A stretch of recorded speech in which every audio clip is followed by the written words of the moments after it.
కడప నగరంలో బీజేవైఎం రాష్ట్ర నాయకుడు సూరి మీడియా సమావేశం నిర్వహించారు. ఈ సందర్భంగా ఆయన మీడియాతో మాట్లాడుతూ, రాయలసీమలో నిరుద్యోగులు బెంగళూరుకి, హైదరాబాద్కి తరలి వెళ్తున్న ఈ సందర్భంలో రాయలసీమలో పరిశ్రమలు ఏర్పాటు చేసి రాయలసీమను రతనాల సీమగా మార్చేందుకు, నిరుద్యోగులకు ఉద్యోగ కల్పన కోసం భారతీయ జనతా యువ మోర్చా అండగా ఉంటుందని ఆయన తెలియజేశారు. ఈరోజు ముఖ్యంగా ఏదైతే దేశంలో సమూలమైన మార్పులు చెందుతూ ముఖ్యంగా అణగారిన వర్గాలకు సంబంధించిన ఎస్సీ వర్గీకరణ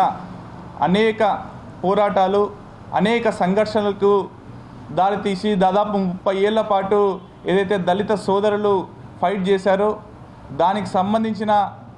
ఏదైతే సుప్రీంకోర్టు మనకు నిర్ణయాన్ని వెల్లడించిందో ఇది భారతీయ జనతా యువ మోర్చా తరపున రాయలసీమ విభాగం స్వాగతిస్తూ ఉంది. నరేంద్ర మోడీ గారు ఏదైతే మందకృష్ణ మాదిగ గారితో కలిపి హైదరాబాద్లో సమావేశం పెట్టిన తర్వాత దానికి సంబంధించిన ఒక కమిటీని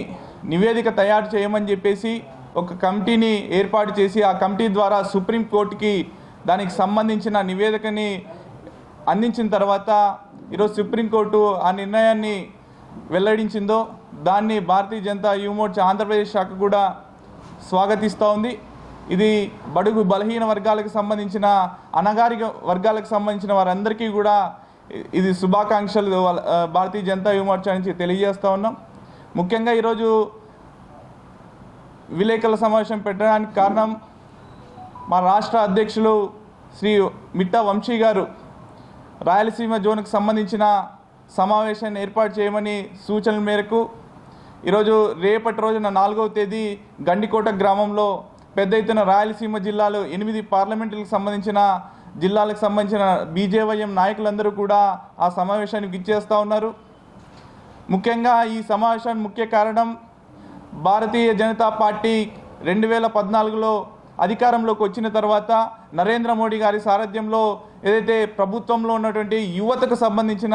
అనేక సంక్షేమ పథకాలను ఈ రోజున ప్రవేశపెట్టడం జరిగింది. ఈరోజు ఎంఎస్ఎంఈ లోన్స్ కావచ్చు, ముద్రా లోన్స్ కావచ్చు, క్రీడాకారులకు సంబంధించిన విషయాల్లో ప్రోత్సాహకరంగా ఏదైతే నరేంద్ర మోడీ గారు అవలంబిస్తున్న తీరు, ఆయన అమలు చేసినటువంటి సంక్షేమ పథకాలను ఈరోజు ఆంధ్రప్రదేశ్లో కూటమి ప్రభుత్వంలో అధికారంలో ఉన్నందు కారణంగా ఈ రోజున ఈ కూటమి ప్రభుత్వంలో సంక్షేమ పథకాలు ముఖ్యంగా యువతకు ఈరోజు దేశానికి వెన్నెముకైనటువంటి యువతకు ఈ సంక్షేమ పథకాలు అందించే విషయంలో కావచ్చు, రాష్ట్ర ప్రభుత్వం ఏదైతే ఇంతకుముందు ఉన్నటువంటి రాష్ట్ర ప్రభుత్వం అనేక ఏదైతే జగన్మోహన్ రెడ్డి అవలంబిస్తున్న అక్రమాలు కావచ్చు, జగన్మోహన్ రెడ్డి అవలంబించిన యువతకు పారిశ్రామికంగా ఏదైతే అన్యాయం చేస్తూ యువతకు అన్యాయం చేసే విధంగా ఆయన పరిపాలన సాగింది. ఖచ్చితంగా ఈరోజు రాయలసీమలోని యువతకు మేలు జరగాలనే ఉద్దేశంతో భారతీయ జనతా యువ మోర్చా రాయలసీమ విభాగం సంబంధించి అనేక నిర్ణయాలు తీసుకోబోతున్నాం. ఈరోజు యువతకు సంబంధించి రాయలసీమలో పరిశ్రమలు కావచ్చు, పరిశ్రమల ఏర్పాటుకి రాయలసీమ యువజన విభాగం ఈ రోజున ప్రణాళిక రచించబోతా ఉంది. ఖచ్చితంగా భారతీయ జనతా యువ మోర్చా రాయలసీమలోనే ఏదైతే కరువులో ఈ నిరుద్యోగులంతా కూడా బెంగళూరుకి, హైదరాబాద్కి తరలిపోతున్న ఈ సందర్భంలో ఖచ్చితంగా పరిశ్రమలు ఏర్పాటు చేసి రాయలసీమలో రతనాల సీమగా మార్చడానికి ఈ రోజు ఉన్నటువంటి రాయలసీమలోని యువతకు ఉద్యోగ కల్పనల విషయంలో ఖచ్చితంగా భారతీయ జనతా యువ మోర్చా వాళ్ళకు అండగా ఉంటుంది ఈ సందర్భంగా తెలియజేస్తూ ధన్యవాదాలు చేస్తూ జై హింద్, జై భారత్ మాత.